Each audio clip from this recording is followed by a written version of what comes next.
অসম আমাৰ ৰূপহী গুণৰ নাই শেষ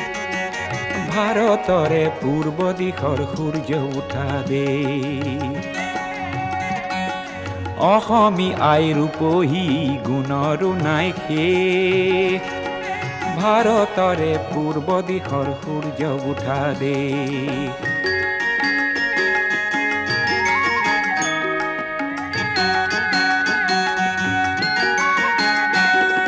গোটেই জীৱন বিচাৰিলেও অলেখ দিবস ৰাতি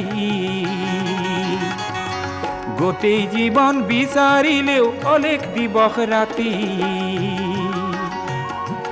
অসম দেশৰ দৰে নেপাওঁ ইমান ৰসাল মাটি অ চিৰ বিনন্দিয়া তোমাৰ সেউজ পৰিৱেশ ভাৰতৰে পূৰ্ব দিশ